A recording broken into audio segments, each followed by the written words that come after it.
Hay una extraordinaria desigualdad, como se decía en la apertura, entre lo que más tienen y lo que menos tienen, y son cada vez más los que menos tienen. Y fíjense que se generan condiciones que entre lo que menos tienen, aquellos que tienen necesidades que son muy semejantes, terminen enfrentados. O sea, dentro del mismo sector social, donde tenemos las mismas necesidades, terminamos muchas veces divididos en vez de pelear juntos. Estos últimos 3 años y medio asistimos también a un enorme embate contra nuestros derechos laborales, y solo fue la lucha colectiva que pudo frenar en algún aspecto que esto no ocurriera. El año pasado, recuerdan la gran movilización en todo el país para frenar el cambio en las leyes que hacen particularmente a lo que es la previsión social. Bueno, una de las cuestiones que tenemos que tener en cuenta es que no tenemos más Ministerio de Trabajo en nuestro país, tenemos Secretaría de Trabajo, se destituyó, y esto es un signo de qué lugar ocupa el trabajo en un proyecto político. Digo esto porque evidentemente el trabajo queda secundarizado y los intereses de las trabajadoras y los trabajadores, y los trabajadores también, queda secundarizado en función de que hoy lo importante no es la producción de la riqueza a través del trabajo, sino a través de la especulación financiera. Entonces digo, esto para enmarcar, porque esto nos afecta a todas y a todes en igual medida. Acá no hay distinción de géneros, sino que está presente estas condiciones para todos. También esto se articula con aspectos de los relatos que van siendo construidos. Y también me posiciono porque yo soy trabajadora estatal y acá veo un montón de trabajadoras y trabajadores estatales, donde hubo miles de despidos en el ámbito estatal, pero acompañados con construcción de relatos que primero venían a descalificar todo lo relacionado con el trabajo estatal, con el trabajo docente, con una multiplicidad de trabajos. Vivimos en la era de la posverdad, ¿no? La palabra más usada en el 2018, según la Universidad de Oxford, donde la posverdad no es la mentira, porque posverdad no es la mentira, porque para la posverdad no interesa si un hecho es verdad o es mentira, sino en realidad qué impacto tiene en la opinión pública. Digo esto porque previamente a los despidos masivos hubo todos relatos de descalificación para justificar, ¿no?, que los trabajadores estatales somos todos ñoquis, por ejemplo. Entonces está bien que lo despida. Acá hay sectores, diría hasta la ciencia y la técnica, porque en el CONICET también despidieron a mucha gente, desde la ciencia y la técnica a sectores asistenciales del Estado, que está bien que desaparezcan, porque no tenían razón de ser ni sentido.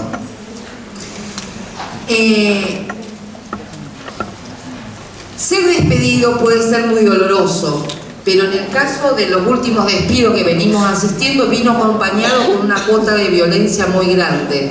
Llegar al lugar de trabajo y que no te dejen ingresar, o hacerte sacar por la seguridad privada del lugar, constituyen un hecho de violencia muy grande. Y en esto, hace muy poco leí una frase de Pescarmona. Enrique Pescarmona es uno de nuestros empresarios más exitosos de nuestro país, ¿no? Que decía así: yo no hago filosofía, sino negocios. No me pregunto si algo está bien o está mal, sino cómo se hace para ser más competitivo. Y ahí explicaba por qué había llevado algunas de las empresas al sudeste asiático, porque ahí las trabajadoras y los trabajadores trabajan horas extras. Si tienen que hacer alguna presentación para una licitación, decía, no importa si es sábado, si es domingo, si trabajan 16 horas, no importa nada, ahí se trabaja, ¿sí? Este ideal de trabajador que muchas veces nos venden, igual que Japón. Yo ayer decía, Japón permanentemente aparece como el ideal del trabajador y del trabajo, y ustedes saben que es uno de los países con más suicidios del mundo. ¿no? Y que también acuñó una nueva forma de violencia laboral que se llama karoshi, que es la muerte por exceso de trabajo. Entonces, digamos, todos estos relatos que permanentemente están en los medios vienen a abonar y a generar condiciones para que la violencia en el trabajo persista y se perpetúe. Este hombre de negocios que dice yo no hago filosofía sino negocios, también nos da una muestra de algo. Cómo es reivindicado por aquellos que quieren que él genere riqueza, que no es la riqueza que va a llegar ni al pueblo ni a los trabajadores, ¿no? En este sistema económico en particular. En principio, ¿por qué hacer este contexto bien general? Donde nos incluye a todos, varones y mujeres, como trabajadores solamente. Primero, para decir que esto tiene un efecto disciplinador, particularmente. Disciplinador en tanto y en cuanto, ¿qué es lo que va a generar? Va a generar, entre otras cosas, un miedo real a la pérdida de lo laboral. Entonces, la primera cuestión que aparece para ser analizada y tenida en cuenta es esto: una división entre trabajadoras y trabajadores, porque el sálvese quien pueda va a estar presente. O sea, si no me pasa, no me meto. La indiferencia, el refuerzo del individualismo, la fragilidad yoica, la fragilidad del yo, y la rivalidad entre aquellos que tenemos necesidades muy semejantes. Y además, bueno, esto sirve justamente para sostener el statu quo, para que nada se mueva, para que todo quede igual. Esto tiene consecuencias gravísimas a nivel de la salud mental de los trabajadores, de la salud en general de los trabajadores, ansiedades, el síndrome de pánico. La Organización Mundial de la Salud del 94 dice la falta de perspectiva respecto al trabajo y al futuro es hoy una de las patologías más importantes, por lo que trae de consecuencia la salud de las trabajadoras y los trabajadores. Ahora, retomando lo que planteaba al principio de cómo el título de esta ponencia me involucra en mi vida, en la historia de mi vida, porque aparte de haber participado en todas esas comisiones desde hace muchísimos años, yo creo que en el 2000 empezaron el Ministerio de Trabajo con esto de la comisión tripartita, la comisión cuatripartita, y de distintos sectores, del sector privado también, porque trabajo con mujeres víctimas de violencia en grupos en la parte privada, soy una militante feminista, también esa es mi otra referencia. El trabajo es el eje ordenador de la vida de las personas, y en el caso de la víctima de violencia, una de las partes más importantes del proceso de empoderamiento es el tema del trabajo.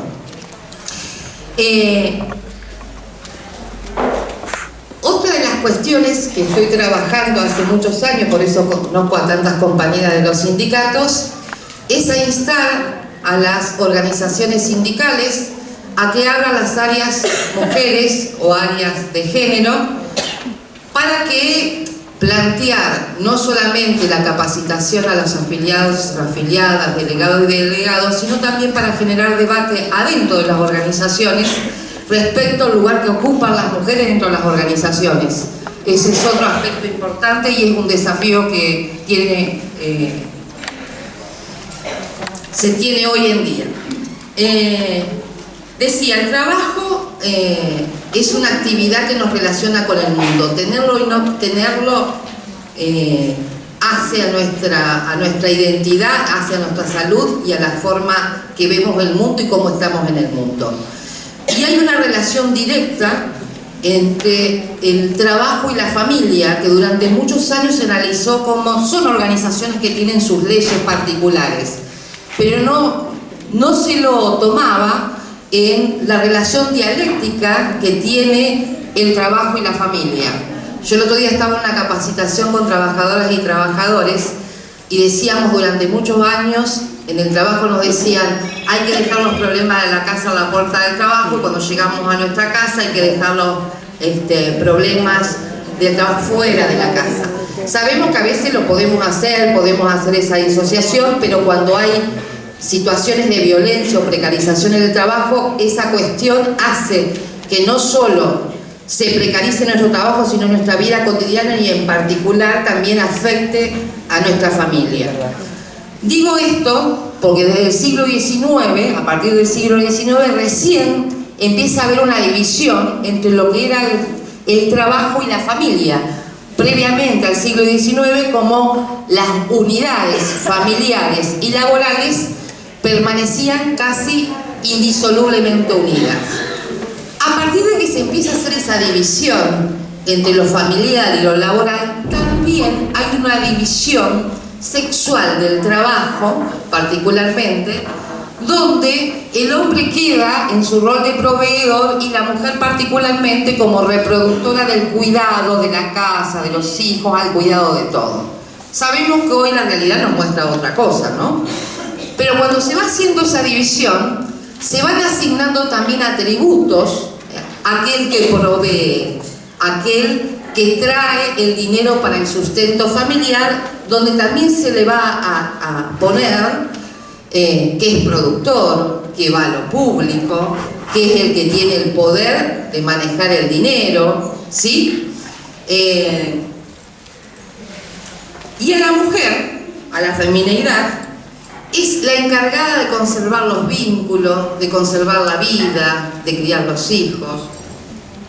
Estas representaciones son parte de nuestra. Si bien hoy usted me dice, bueno, estás hablando del siglo XIX, si bien estas representaciones han ido cambiando, siguen persistiendo. Y si no, tenemos que preguntarnos por qué en la década del 90, donde los varones tenían una altísima tasa de desocupación, fueron consumidores altísimos de psicofármaco y aumentó el suicidio en los varones. ¿Por qué? Porque perdían el rol de proveedor que tenían tradicionalmente. Aparte de que había acompañado un discurso en la década del 90 que los varones no tenían trabajo porque las mujeres se nos había ocurrido salir a trabajar. A las relaciones laborales, cuando entramos en las relaciones laborales, son parte de ellas. Entonces, todas estas representaciones que venimos diciendo, a la hora de relacionarnos en el mundo del trabajo, están presentes. Y se repiten. Tengo muchísimos ejemplos que me han dado las compañeras. Las compañeras ayer me decían, vos hablas desde el llano. Y sí, porque hablo con ustedes, le decía yo. Cosas que me dicen en los ambientes laborales cuando trabajamos. Ustedes saben que en muchas oficinas, cuando suena el teléfono, los varones no atienden y lo atienden las mujeres. Y pero esto no es una situación de violencia, no es una situación de violencia, pero sí generadora de conflicto. Lo mismo, el otro día me decían servicios generales, un lugar de servicios generales, que dentro de la repartija de las tareas, los varones nunca limpiaban el baño, que siempre limpiar el baño era una tarea de las mujeres, como es en la casa, ¿no? Hay estudios que hemos ido realizando donde hay varones que en distintos... nunca lavaron un baño. Hace varios años, por suerte, venimos asistiendo... Uno de la de compañero por valiente.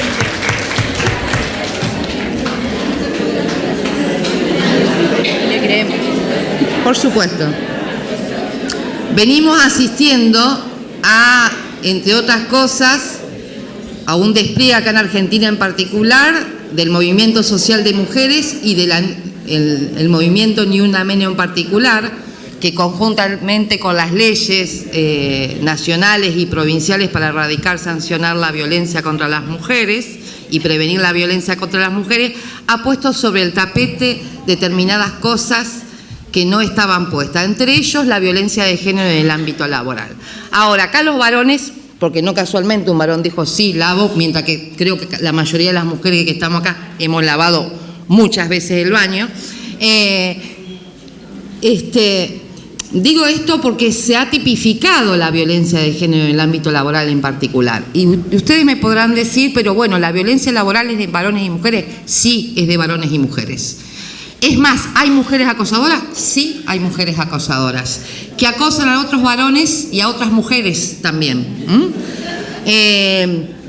Pero el acoso sexual es patrimonio de los varones.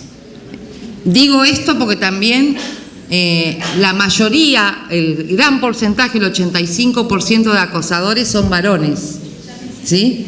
Pero las estadísticas que nos dicen, ¿no? Tanto de la Oficina de Violencia a nivel nacional como la provincial, que sí hay acosadoras varones. Y yo quiero esta última idea, y después ya cierro, porque ya me están haciendo señas que tengo que cerrar, una última idea hipotetizando algunas cuestiones. Digo, cuando se habla del patriarcado, el patriarcado no es algo abstracto, ¿no? Se materializa en acciones. Y cuando hacía esta división, ¿no?, histórica entre quién detentaba el poder, el lugar de proveedor y todo esto, el poder está masculinizado, sí, el poder está asociado a lo masculino. Y creo que, y una forma de poder muy particular, que es la idea de poder para oprimir a otras y a otros, ¿sí? Esta es la forma de poder más generalizada. Hay otras maneras de poder, porque el poder está presente en las relaciones. Hay un poder para hacer. Cuando hacemos algo en lo colectivo, estamos usando un poder y nos convertimos en sujetos sociales del poder hacer y del poder hacer colectivo para un bien mayor. Pero respecto del ejercicio de poder en el ámbito laboral, el poder queda asociado al sometimiento de otras y otros. Este poder masculinizado, creo que las mujeres que hemos sido oprimidas durante tantos siglos, cuando se llega, algunas mujeres, no todas las mujeres, algunas mujeres llegan a espacios de poder, reproducen ese poder patriarcal, reproducen esos aspectos masculinizados de poder que también nos cabe ponerlo en cuestión. Por eso es tan importante estos espacios de reflexión. Y yo decía, ¿qué hacemos? ¿Qué hacemos? ¿Qué hacemos? Porque algo hay que hacer con todo esto. Una de las cosas que yo decía, las respuestas no son individuales, son colectivas. El desafío para los sindicatos de poder problematizar las relaciones de poder adentro de los sindicatos.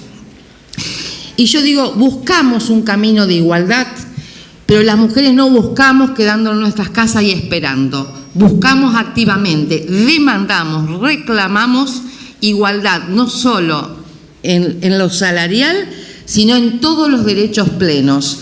Y creo que estamos en la calle y en la lucha, codo a codo, junto a los varones que nos acompañan para lograr la igualdad en todos los ámbitos de la vida cotidiana, y el patriarcado se va a caer. Nada más.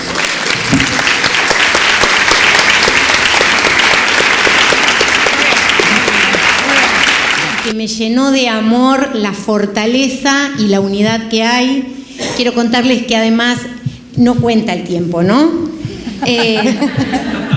Hoy me emocioné porque cuando canté el himno me retrotraje al año 78, cuando mi papá, que era un militante sindical, nos llevaba al gremio de vacaciones y así como medio prohibido se cantaba el himno nacional.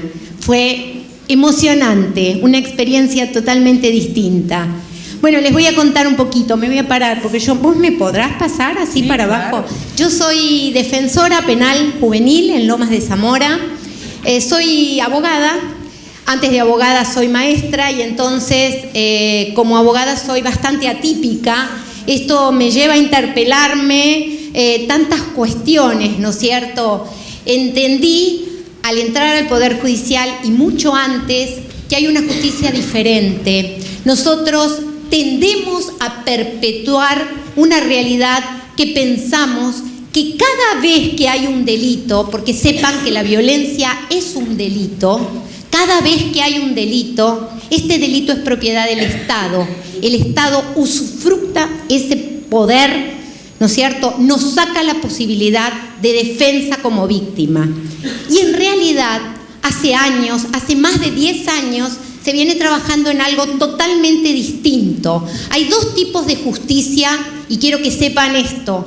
Hay dos tipos de justicia. Hay una justicia que se llama justicia penal retributiva. La justicia penal retributiva es la que pensamos que existió desde siempre, pero que en verdad fue una invención humana. ¿Saben por qué? Porque allá en el año 1400, por eso decimos desde siempre, cuando la iglesia necesitaba llenar las arcas para poblar nuevas Américas, ¿no es cierto? Surgieron los primeros integrantes del clero que salieron a buscar gente que cometía delitos y con el castigo se usurpaban sus bienes. De ahí surge la figura del agente fiscal. El agente fiscal que hoy tenemos es una construcción social y tenemos que poder poner un límite y decir: quienes somos partícipes del conflicto somos nosotros. Cada una de las víctimas puede apostar hoy a una justicia retributiva o a una justicia restaurativa. ¿Y qué es la justicia restaurativa? La justicia restaurativa es la nueva justicia. Es la justicia que trabaja con la voz y con la participación activa de la víctima. Es la justicia que trabaja desde otro lado, con lo humano de la persona. Una cosa es presentarse y hacer una denuncia penal para que un fiscal ponga en voz mi denuncia. Entonces yo digo, si yo denuncio un hecho y otro lo tipea, ese otro que lo tipeó puso lo subjetivo, puso su sentir. Y ese que me representa, que es el fiscal, pone otra subjetividad en la defensa sobre mi conflicto, sobre mi dolor, sobre lo que a mí me aqueja. Basta. Hay otro tipo de justicia donde cada una de las partes es la que participa. La justicia restaurativa, vamos pasando, fíjense, perdonen, ¿no es cierto? Yo pongo esto, que es protagonista, ¿no? El uso de la razón versus el uso de la fuerza. Aplicar la violencia en extremo a veces no sirve. Y fíjense, si vamos más atrás, una más. Yo digo que, acá, mira, acá. Fíjense, si relacionamos a la paz, la justicia y la paz social, el castigo, cuanto más severo, menos amedrenta.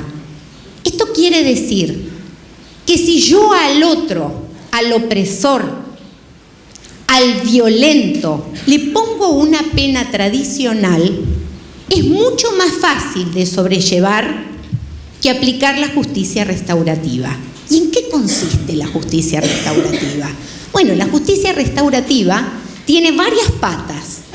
Una, que es la principal, es la mediación.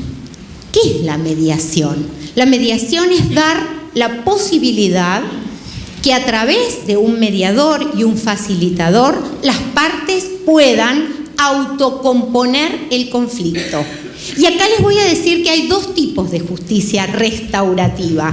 Una justicia restaurativa que ustedes van a sentir que trata de descongestionar el sistema judicial y entonces sacamos causas, y otra justicia restaurativa que trabaja la autocomposición, que trabaja la reprochabilidad y que apuesta a que aquel que cometió un delito, a que aquel que transgredió, a que aquel que pudo producir en el otro un dolor, pueda darse cuenta de lo que hizo y pueda reparar el daño causado, cara a cara, trabajando conjuntamente, en una, en dos, en todas las sesiones que se necesiten.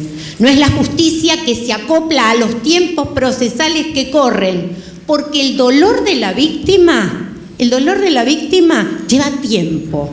Sanar el cuerpo y sanar la mente. Bien, entonces, yo quiero decirles que el Poder Judicial es un sistema perverso.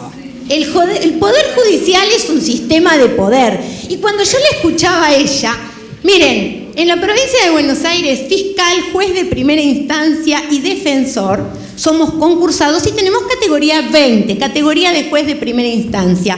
¿Saben las veces que me dijeron, jamás formaría pareja con una categoría 20? Y yo digo, no saben lo que se pierden. ¿Cómo puede ser que todavía a esta altura de la vida nos digan estas cosas? Entonces, bueno, nosotros tenemos una cultura de la paz. Y para la cultura de la paz empezamos a trabajar en varios ejes. Yo quiero decirles que el Poder Judicial tiene una doble función. Una, que es la de procesar, juzgar y ejecutar la sentencia, y otra cuestión, que es mucho más interesante, que es la función de prevención. Todos los agentes del Poder Judicial somos trabajadores públicos. Tenemos que salir a la calle a trabajar y a dar los saberes que nos capacitaron tantas universidades públicas. Por lo tanto, el Poder Judicial está cada vez que se lo requieran. Nosotros, cada vez que nos convocan, por supuesto que es de manera totalmente gratuita, que tampoco es gratuita, porque tenemos el sueldo que nos paga el Estado. Todo el Estado. Cada vez que se nos convoca a trabajar, vamos. Capacitamos en mediación civil, capacitamos en técnicas de mediación penal, capacitamos en justicias restaurativas. ¿Por qué? Porque en cada escuela que se aplica la dinámica de la mediación, la comunicación fluye diferente. Porque en cada entidad que se da la técnica de la mediación, que consiste justamente en saber escuchar, en saber qué es la escucha activa, en saber preguntar a través de las distintas escuelas de la mediación, en saber resolver el conflicto y el conflicto de acuerdo a la característica que tenga. Entonces, si tiene que ver con lo familiar, con lo intrafamiliar, con lo contextual, voy a aplicar una justicia restaurativa en base a una escuela de mediación asociativa. Si tiene que ver con un problema laboral, tal vez pueda hacer una mediación en base al modelo de Harvard. O sea, esto hay que aprenderlo. Y decimos que hay que capacitar primero a los agentes, porque la gente, que es el que recibe a la persona, primero tiene que saber escucharla, después tiene que saber orientarla y después tiene que estar formado para poder mediar el conflicto. En la mediación, la víctima es partícipe. ¿Qué necesita la víctima? La víctima... Ay, me voy a tomar un poquito de agüita. La víctima necesita, primero, que le escuchen. Primero, poder decir qué le pasa y después decir qué quiere. No quiero lo que quiere el fiscal, tal vez quiero otra cosa, porque es mi vida. Bien, ¿cómo trabajamos nosotros? Fíjense, tendiendo a las buenas prácticas, trabajamos en la comunicación y para eso formamos en buenas prácticas a todos y a todas, funcionarios y operadores. Decretamos un trabajo basado en la comunicación y en la pacificación y difundimos nuestra experiencia para poder conjugar una ideología de trabajo intra e interdisciplinaria.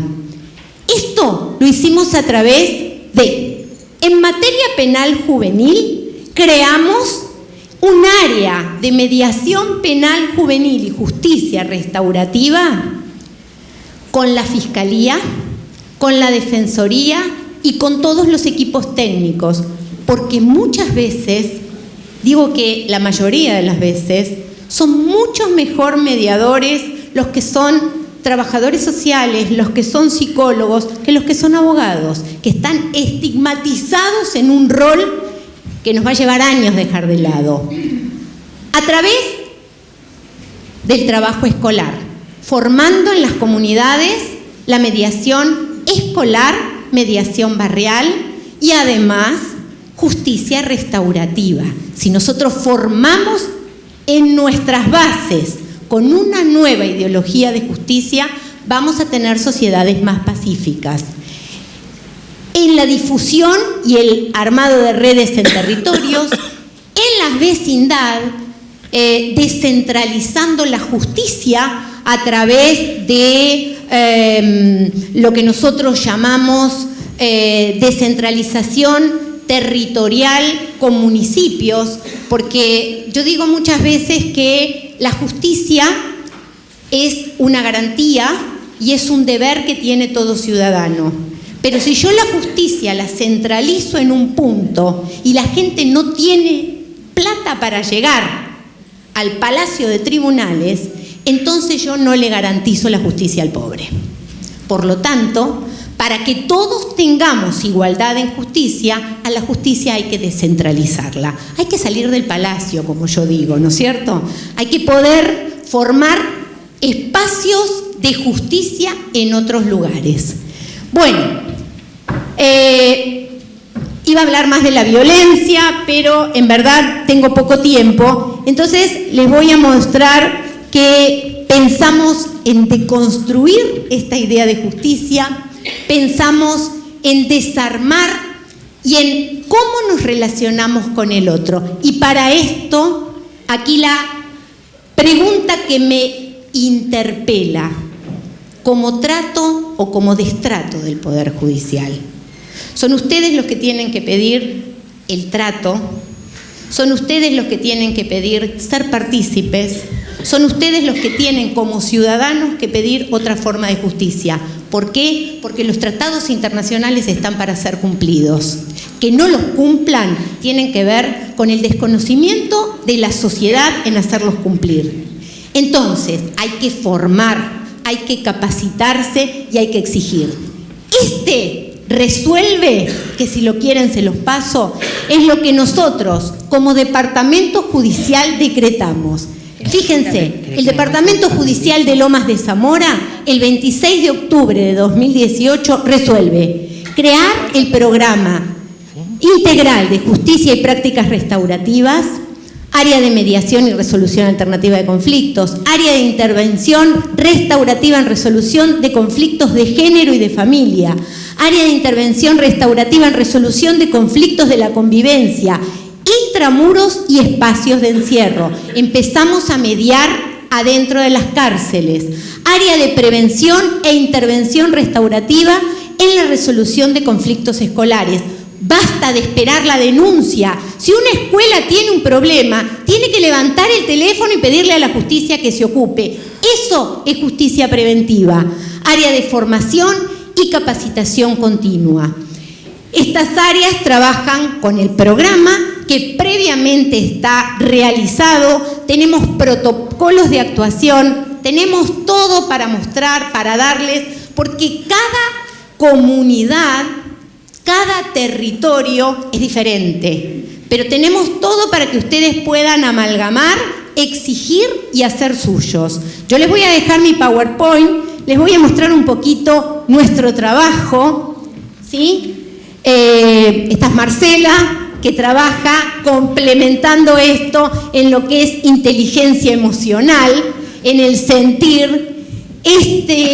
Bueno, acá estamos en Santa Fe, porque como les digo, cada vez que nos necesiten, llamen.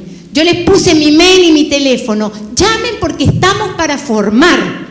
O sea, yo digo que cuando hay recursos, hay que marcar el teléfono solamente. Hoy ni marcar el teléfono, mandan un WhatsApp y esto se arregla. Y fíjense esto, que para mí es hermoso, que es cómo trabajamos con los chicos en el proceso de construcción de identidad.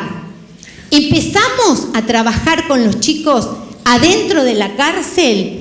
Y fíjense que si uno mira, ¿no?, el sistema carcelario, son nenes, son chicos de 16 y 17 años, todos catalogados de una forma determinada.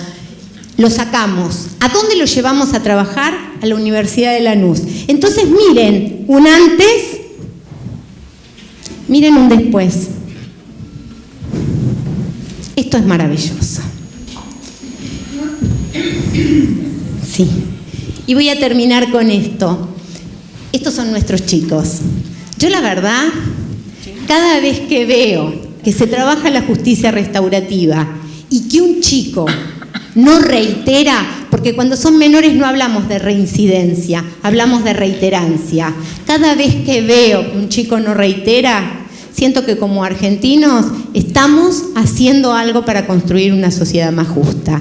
Les voy a dar una definición de Bañol y Bañol que dice que la justicia restaurativa, la mediación y la conciliación no producen ganadores y perdedores, son procesos cooperativos y de colaboración donde no se busca la individualización de un culpable, sino la recuperación de un sujeto para la sociedad. Bueno, a disposición de ustedes.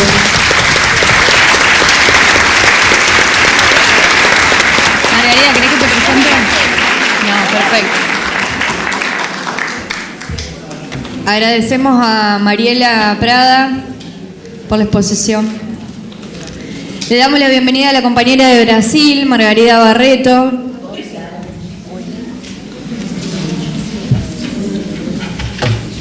Cuando finalicemos las exposiciones vamos a poder hacer preguntas, así que si quieren ir tomando nota para después ir direccionando a los panelistas, tenemos un momento de intercambio. ¿Se entendió? Bueno, me coloqué aquí, ya, se fue. ¿Querés este micrófono fijo o el otro? No me... sí. Porque ahí tenés el inalámbrico. Sí. Dejar para colocar em la hora é complicado, porque uno não acha e então é um pouquinho complicado. Bueno, vou passar uma outra que não era essa me desejo, pero ai, esse é um problema. Bueno, vou começar então, já que não encontro, uma carta de um maestro, de um professor. Em Brasil se chama professor, maestro, acadêmico, com a mesma palavra, professores, todos são professores, de grados diferentes. Então, essa carta que recebi há pouquíssimo tempo, ele diz: em la academia, o lema é publicar ou perecer. Por lo tanto, las pilas de palavras, gráficos e equações se produzem só para aumentar a quantidade de coisas que rapidamente irão à la basura de la história.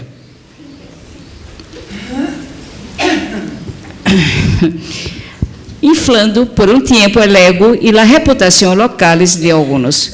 Meus colegas científicos contemporâneos são todos mais produtivos e maior reputação científica que eu. Sin embargo, dudo que dentro de 100 anos, qualquer coisa que qualquer de eles e eu hayamos publicado hasta o dia de hoje seja recordado. Bueno, não vou ler toda essa carta, porque é uma carta muito grande, muito significativa. Esse homem era um vice-reitor de uma universidade em Brasil, um homem de seus 45 anos, por aí, e começou em um processo, em uma crise muito grande de identidade. E tinha, apesar de ter sido um vice-reitor, havia casos, histórias de humilhações e humilhações em sua execução de seu trabalho. Depois de um tempo, esse homem, com vários miles e milhares de artigos publicados, se suicidou. Se suicidou dentro da própria faculdade. Ele dizia em sua carta que tinha uma mesa com algumas carteiras, algumas divisões, e ele ali se quedou um dia inteiro. Seus colegas sequer sentiram sua ausência. E para uma pessoa que está sofrendo, sentir essa ausência, ou seja, sequer ser notado, é pior do que qualquer coisa. E ele se jogou do 11º andar da faculdade. E o mais revoltante, quando esse homem se matou, a faculdade não assumiu que seu suicídio tinha relação com o trabalho. Não? E mira, um homem, e aí vem uma coisa que nós outros, homens e mulheres, temos que pensar, e principalmente os homens. Sabes qual a causa que a universidade, o reitor, que era seu amigo hasta pouquito, deu para que a universidade não se queimasse, como dizemos em Brasil, não se quedasse mala diante da comunidade? ¿Sabes o quê? Que sua mulher tinha arranjado um outro homem. E assim esse dito, que não era verdade, que era um fake, que era fofoca, não? Se quedou como verdade. Isso foi um caso revoltante, pero não é um solo. São muitos e muitos e muitos casos de suicídio em Brasil relacionados ao trabalho. E aqui agora, em esse momento, invertendo as coisas, eu queria parabenizar aos poucos homens que aqui estão, porque minha experiência, eu falei que a minha experiência para esse tema de acoso foi justamente em consequência de histórias que eu ia de homens, não vou conseguir, de homens relacionados ao trabalho. Um dia um homem me chega, eu sou médica, não me apresentei. Um dia um homem chega, um trabalhador, e me presencia e me diz, depois de contar sua história muito dolorida em el trabalho, de muitas humilhações, de isolamento dentro do trabalho, de seus colegas, não querer sequer falar com ele, e ele me diz, ao final, melhorando, doutora, eu vivo uma jornada de humilhações. Isso me pegou muito sério e me senti como médica impotente. O que ser diante de uma pessoa que te diz que vive uma jornada de humilhações? Eu estava nova na profissão, né? E naquele momento, há uma história particular que eu pulei, né? Eu estava nova naquela profissão e como médica de trabalho e procurei meus colegas que tinham mais experiência para me falar se isso era comum, se isso era normal, como eles tratavam essa questão. E me disseram, mira, não cria problemas, tu estás chegando agora em la medicina do trabalho, isso é muito comum, é normal. Uma pessoa ser pressionada, ser humilhada, ser dentro do trabalho. Mas isso me incomodou.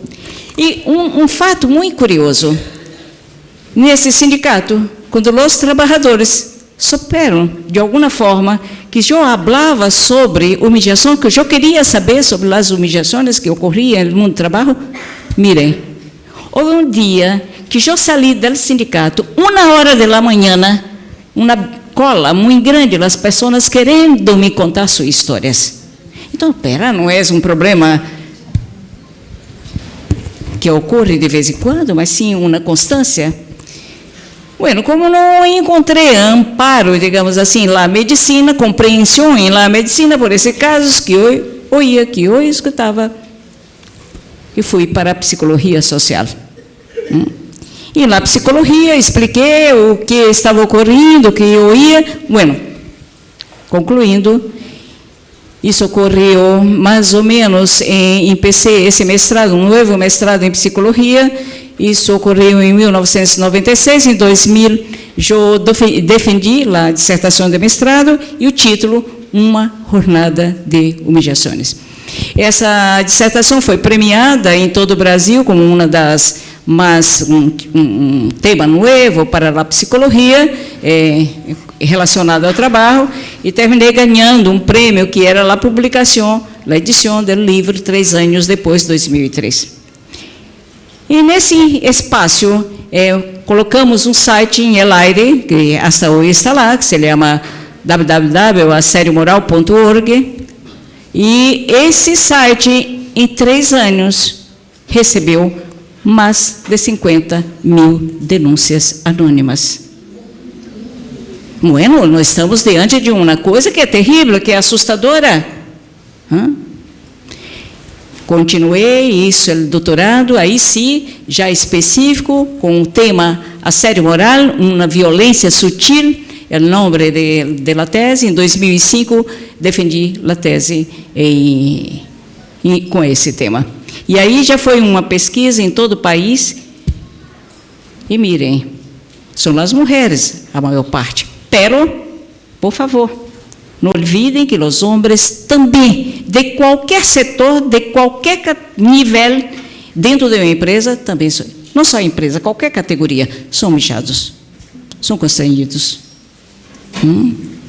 são discriminados por mais diferentes formas.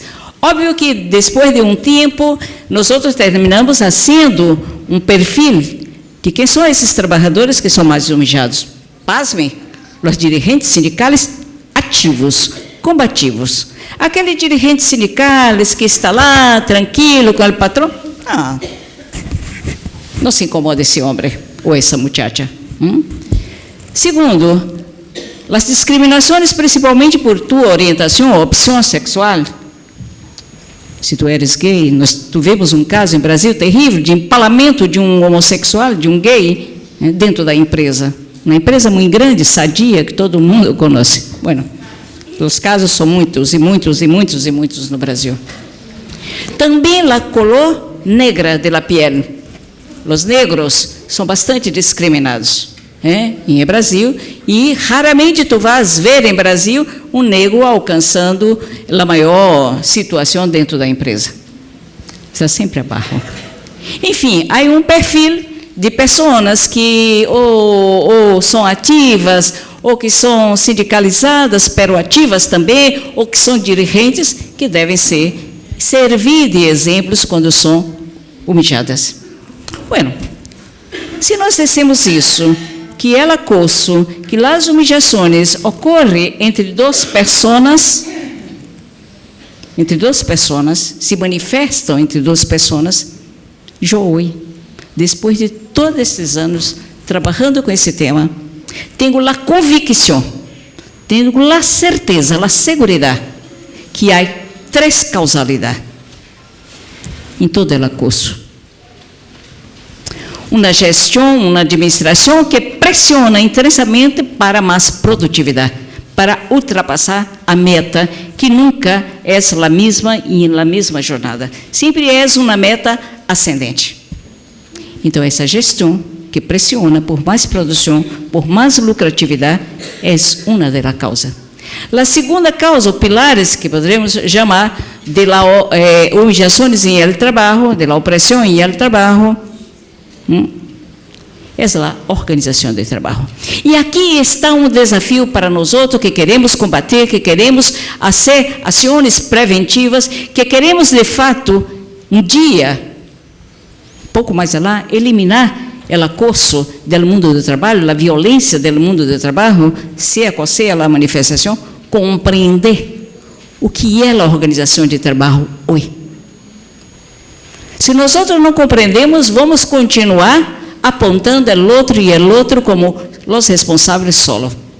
Então, há uma gestão, há uma organização de trabalho, e o terceiro ponto, que mantém, que banaliza a violência dentro do mundo do trabalho, a cultura organizacional. E quando vocês miram o novo discurso de los empresários, em qualquer que seja o país, pero hablo de Brasil, em qualquer que seja, é um discurso sedutor. Tu puedes ser um empreendedor, tu és nosso colaborador, só depende de ti vencer. Tu não vences? Nós outros aqui te damos toda a oportunidade. Bueno, esses pilares são as causas fundamentais do acoso moral lá.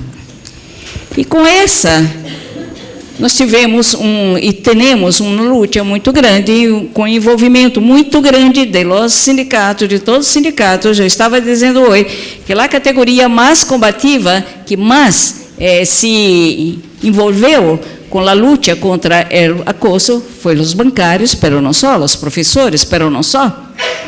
Talvez a mais arredia havia os médicos, apesar de que sofrem muitas violências em seu local de trabalho e também fazem violência em seu local de trabalho. Então, quando nós outros pensamos em lidar ou tratar da violência, estamos diante de um tema muito complexo, que não é fácil, polissêmico. Não há uma definição, um conceito sequer, solo, que nos una a todos, em América Latina ou em outros países. O que nós outros temos em comum é a repetição. Mira, pero mesmo em la repetição de los atos de humillações, temos algumas discordâncias. Por exemplo, se um ato Se eu humilho a uma pessoa, não é acoso, é um ato de violência. Isso não podemos olvidar. Nenhuma pessoa, nenhuma de nós outros aqui, qualquer que seja o país, deu esse direito ao empregador para ser humilhada, para ser discriminada. Isso é uma violação de direitos. E todos nós somos possuidores de direitos. Então, essa questão aí da humilhações, de ocorrer com um ou com duas pessoas, ou como dizemos, ocorre transversal, paralela, descendente. Sim, há uma hierarquia em todas as empresas. Então, vai ser sempre mais frequente os descendentes. Eu, hasta hoje, eu tive um caso em Brasil de ascendente. Ou seja, mirem que coisa interessante. Por que não há acoso ascendente? Mira, os empresários investiram intensamente na cultura de pensa em ti. Pensa em ti, o outro és um vagabundo, não quer trabalhar, se tu começa a dar bola para isso, tu pode sofrer. Então, esse aislamento entre os trabalhadores, essa falta de solidariedade, não me interessa, o problema é dela, ela está sendo humilhada, não quero nem saber dela. Essa indiferença serve só a ao seu patrão, ao empregador. E essa questão de não se meter com o outro é algo cada vez mais frequente, uma cultura da indiferença em relação ao outro. E mais, dentro dessa cultura de indiferença que foi plantada em nós outros, sem sequer percebermos, introjetamos, internalizamos essa conduta de não nos importarmos com outra, há uma outra importantíssima que é a culpabilização. Quando algo não quando ocorre alguma coisa comigo, muitas vezes eu ia de trabalhadores que me diziam, doutora, talvez eu mereça, eu não fiz o que devia ser. Meu colega conseguiu dar a meta, e eu não, então o problema é meu. Ou seja, as histórias são incríveis. Pero como não tenho tempo, eu queria deixar uma experiência para vocês, de nós outros, em termos de luta, enquanto médica trabalho. Hoje, nós outros sabemos, já apontou rapidamente, as enfermidades que ocorrem em relação ao acoso. Então, nós não estamos lidando com algo que é banal, e que sequer podemos banalizar. Enferma de depressão, enferma de ansiedade, enferma de caroxi, enferma hasta levar ao suicídio. Para nós outros em Brasil, quando a enfermidade ocorre em consequência ao trabalho, é um acidente de trabalho? E não é outra coisa? É uma enfermidade de trabalho? Como toda a enfermidade, há que fazer notificação. Essa foi uma grande conquista. Tinha também aqui para mostrar a vocês, a primeira notificação que hicimos em Brasil foi em 2002, sobre o acoso laboral. E hoje temos centenas e centenas. Houve uma reação muito grande de los empresários, não pensemos que os empresários são bonzinhos, seria inocência demais de nossas partes. E quando nós começamos a estimular os colegas a fazer as notificações, que chamamos em Brasil CAT, Comunicação de Acidente de Trabalho, os empresários imediatamente diziam, repetiam, que o acoso era a enfermidade. O acoso não é uma enfermidade. O acoso produz, empeora, acentua uma enfermidade que eu tenha. Não é uma enfermidade. Bueno, como eles não ganharam nessa parte, no discurso, eles começaram a pensar em uma forma de se defender contra o acoso. E uma coisa que eles fizeram em Brasil, já há alguns anos atrás, mais ou menos em torno de 2008, por aí, foi um seguro contra acoso laboral. Ou seja, tu era humilhado, tu entrava com processo contra a empresa, o juiz reconhecia a tua causa, te dava o direito, normalmente uma indenização, E as empresas, então, começaram a reagir com esse seguro. Passava pelo seguro. É uma nova peleia. Você imagina o sofrimento dessa pessoa, né? E na coisa moral, tu tens que pensar em prevenção. Hoje, nós outros já temos o que chamamos uma avaliação de ambiente de trabalho. Não imagina como é difícil. Difícil. Como eu vou dizer que ela me mira atravessada? Como eu vou dizer que ela me humilhou? Como eu vou dizer? Ou seja, eu estou lidando com aquilo que ela falou, subjetividade, emoções. Hasta hoje, hasta quando nós pensamos, quando estamos num ambiente de amianto, de substância química, nós temos como medir.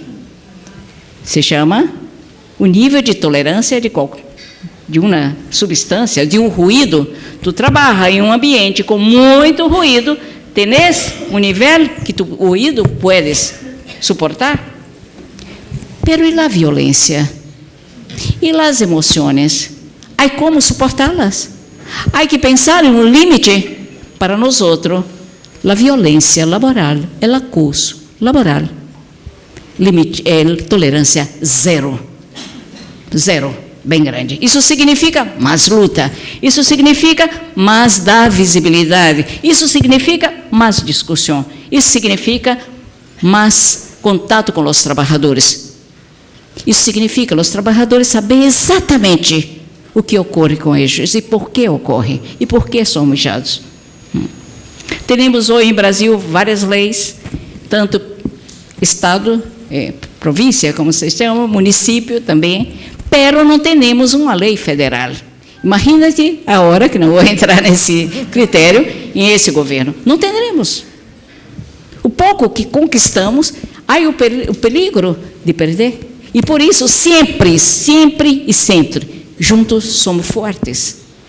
Juntos podemos transformar. É difícil? Sim, claro que é, pero podemos. Então, se não tivermos isso muito claro em nossas cabeças, não daremos um passo à frente. Eu queria também mostrar a vocês, não vai dar tempo, não vai, que ela já me fez vários sinais,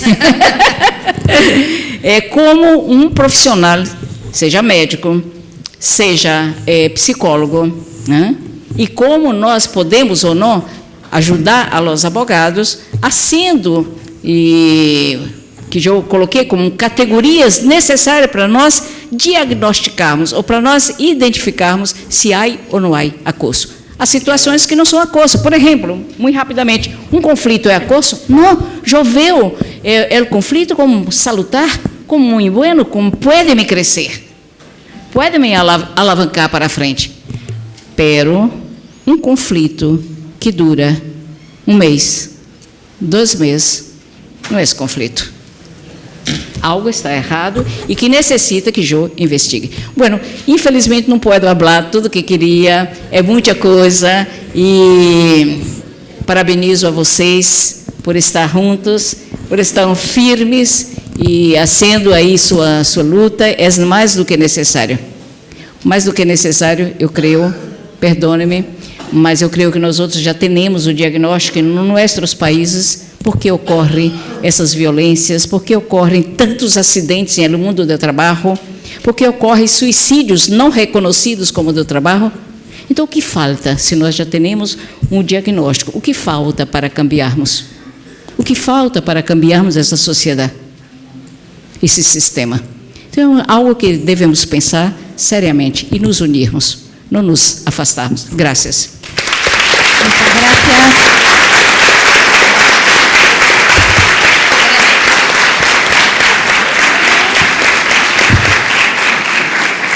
Muchas gracias, Margarida Barreto.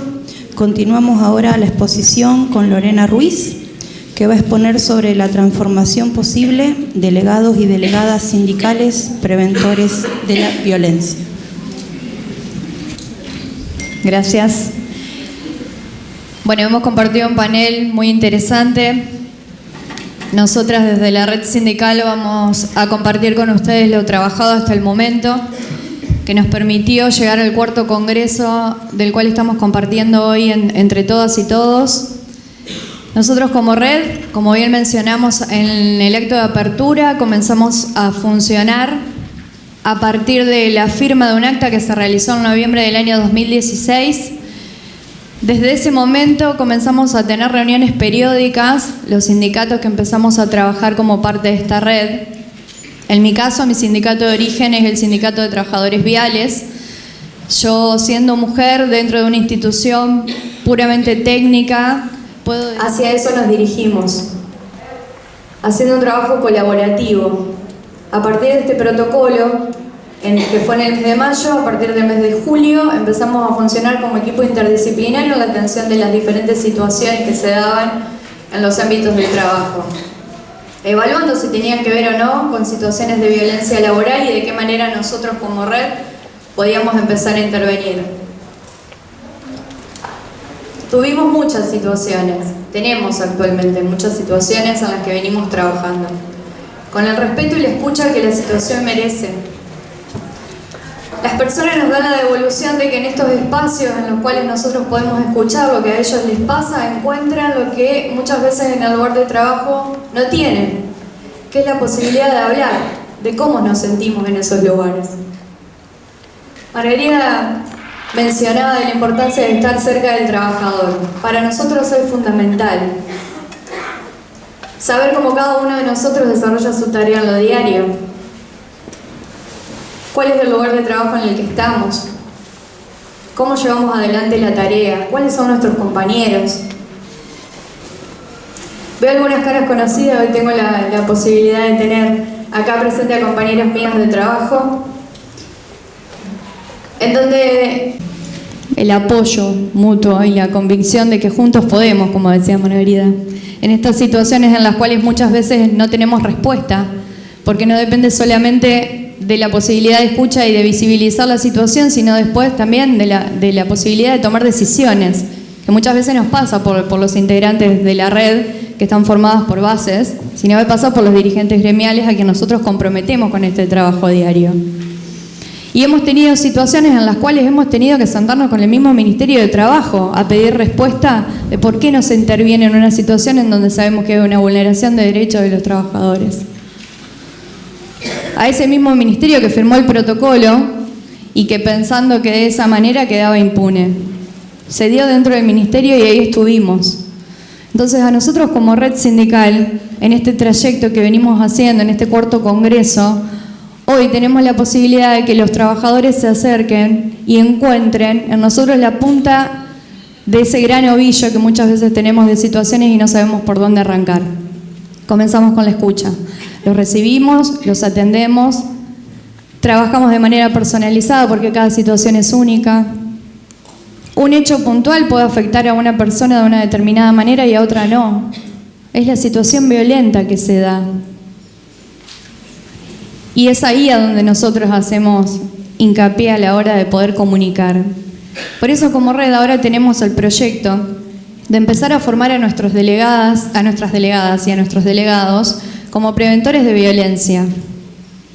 Personalmente he hecho una formación en preventores de violencia y tengo una compañera acá también presente que tiene la misma formación y tiene que ver con romper un montón de estructuras que nos permiten trabajar dentro de los ámbitos laborales y dentro de los ámbitos en donde nos desarrollamos, porque como sociedad vivimos situaciones violentas todo el tiempo, en todos los lugares donde estamos. Entonces, ¿de qué manera nosotros lo podemos prevenir desde nuestra persona? Desde la responsabilidad que cada uno tiene de no alimentar esa escalada de violencia y de tratar de construir ambientes de trabajo saludables. Vamos a ir por eso, tomamos el compromiso, lo comunicamos y la OIT nos dijo que va a estar acompañándonos en la formación del contenido para nosotros poder brindar desde el equipo interdisciplinario de la red sindical la formación para todos aquellos delegados y delegadas que cada gremio solicite para poder trabajar lo que tiene que ver con la prevención dentro de estas instituciones. Porque nosotros como delegados y delegadas